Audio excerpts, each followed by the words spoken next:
दोस्तों, इस समय तुर्की के हालात ऐसे हो गए हैं कि वह पाकिस्तान से भी गया गुजरा होने वाला है। असल में तुर्की ने भारत से पंगा लेते वक्त यह नहीं सोचा था कि उसकी हालत इतनी खराब हो जाएगी और भारत का रिएक्शन इतना जबरदस्त होगा। भारत से दुश्मनी लेने से पहले ही तुर्की को भविष्य में होने वाले नुकसान का आकलन जरूर करना चाहिए था।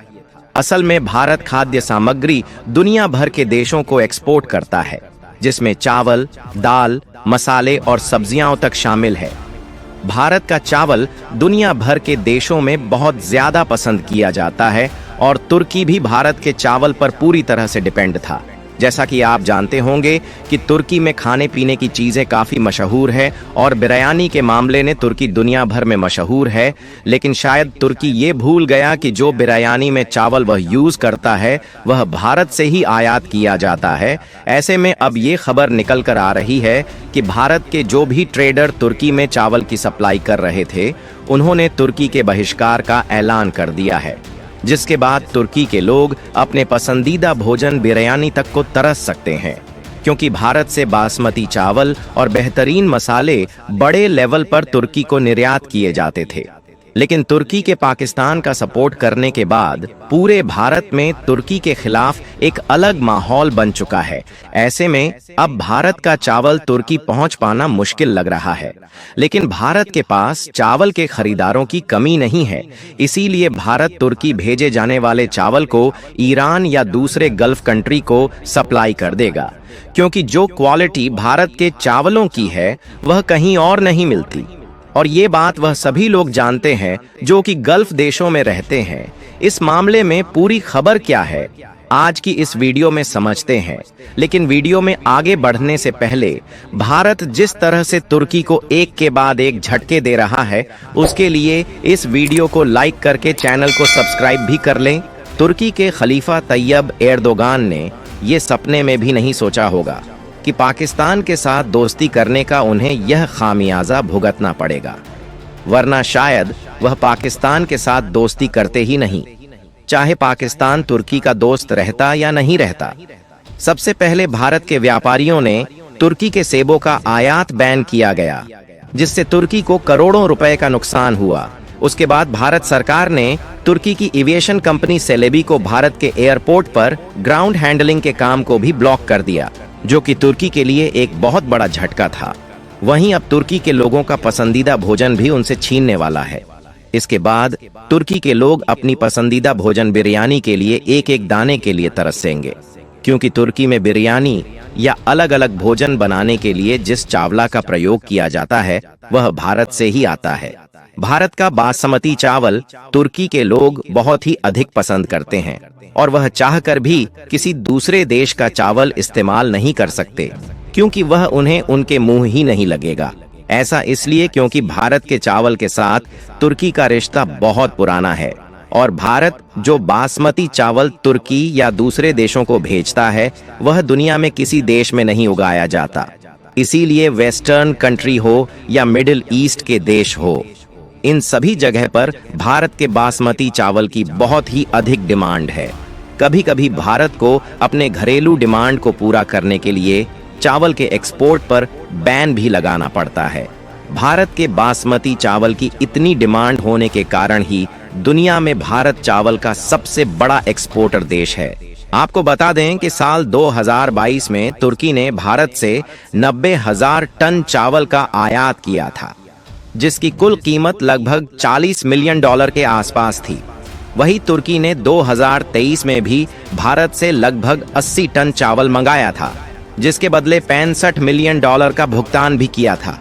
वही इस फाइनेंशियल ईयर में अभी तक तुर्की ने 46 टन चावल का आयात कर चुका है।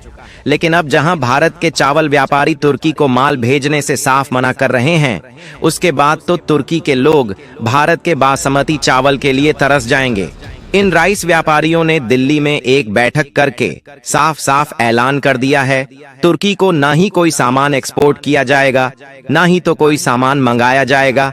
ऐसे में अब तुर्की को और सामानों के साथ चावल का भी एक्सपोर्ट नहीं किया जाएगा, जिसे वह भारत से एक बड़ी मात्रा में खरीदता था।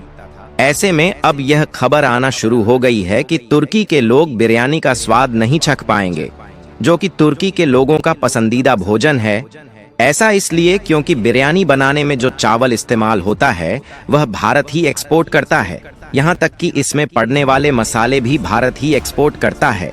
लेकिन अब आप लोग सोच रहे होंगे, भारत तुर्की को चावल और मसाले अगर एक्सपोर्ट नहीं करेगा तो इससे भारत को काफी बड़ा नुकसान होगा। तो आपको को बता दे कि भारत तुर्की को चावल एक्सपोर्ट करें या ना करें, इससे भारत को जरा बराबर भी असर नहीं पड़ने वाला, क्योंकि भारत ने इसका उपाय पहले ही ढूंढ निकाला है। भारत के पास कभी कभी तो चावल की शॉर्टेज होने के कारण कई देशों को वह निर्यात नहीं कर पाता। ऐसे में भारत के तुर्की बहिष्कार के बाद जो चावल तुर्की को भेजा जाना था, भारत ने अब उसे ईरान देश को भेजना शुरू कर दिया है, क्योंकि भारत के पास चावल के खरीदार देश की कमी नहीं है। इसके बाद भारत के चावल निर्यातकों को किसी भी प्रकार का घाटा नहीं होगा। इसके अलावा दुनिया के दूसरे देश जैसे इंडोनेशिया, मलेशिया भी चावल के लिए भारत से कई बार डिमांड कर चुके हैं, लेकिन भारत ने इन देशों को डिमांड के मुताबिक चावल देने से हाथ खड़ा कर लिया था, क्योंकि भारत के पास खुद चावल की शॉर्टेज थी। ऐसे में आप समझ सकते हैं कि तुर्की को चावल एक्सपोर्ट्स पर प्रतिबंध लगने के बाद भी भारत को कोई भी घाटा नहीं होने वाला। और वैसे भी बासमती चावल की डिमांड अंतर्राष्ट्रीय बाजार में इतनी अधिक है कि इसके खरीदार ज्यादा हैं और सप्लाई कम है। वही यूरोपीय देश पहले से ही भारतीय मसाले के दीवाने बनकर बैठे हैं। यानी कि कहने का मतलब यह हुआ है कि अगर तुर्की सोच रहा है कि भारत उन्हें चावल या मसाला सप्लाई नहीं करेगा तो अपना नुकसान करेगा, तो ऐसा बिल्कुल भी नहीं है। बल्कि तुर्की की जनता तो भारत से चावल और मसाले के लिए तरसेगी, लेकिन दूसरी तरफ भारत को कोई भी फर्क नहीं पड़ने वाला। वहीं भारत के चावल की डिमांड विश्व में इतनी तेजी से बढ़ रही है कि आने वाले समय में भारत अनाजों के मामले में सुपर पावर बनने वाला है। और भारत ने अपने कुछ खास चावलों पर 20% का एक्स्ट्रा टैरिफ भी लगा दिया है, जिससे भारत की कमाई भी अधिक होगी। वहीं भारत ने तुर्की के सेबों का आयात भी रोक दिया है, जिसके कारण तुर्की के व्यापारियों को मिलियन डॉलर का नुकसान उठाना पड़ा है। भारत में तुर्की के सेबों की बहुत अच्छी डिमांड थी, जिससे तुर्की हर साल अरबों रुपए का सेब एक्सपोर्ट करके अच्छा खासा पैसा बनाता था। लेकिन जिस तरह से भारत के व्यापारियों ने इसका बहिष्कार किया है, उसके बाद से तुर्की की हालत खराब होने लगी है। वही कानपुर के एक व्यापारी ने 300 करोड़ के मार्बल के पत्थर का ऑर्डर भी कैंसिल कर दिया है। दोस्तों, आपको क्या लगता है कि भारत को तुर्की को चावल और मसालों की सप्लाई जारी रखनी चाहिए या पूरी तरह से बंद कर देना चाहिए? अपनी राय कमेंट बॉक्स में जरूर बताना और इस वीडियो को लाइक करके इस चैनल को भी सब्सक्राइब कर लेना।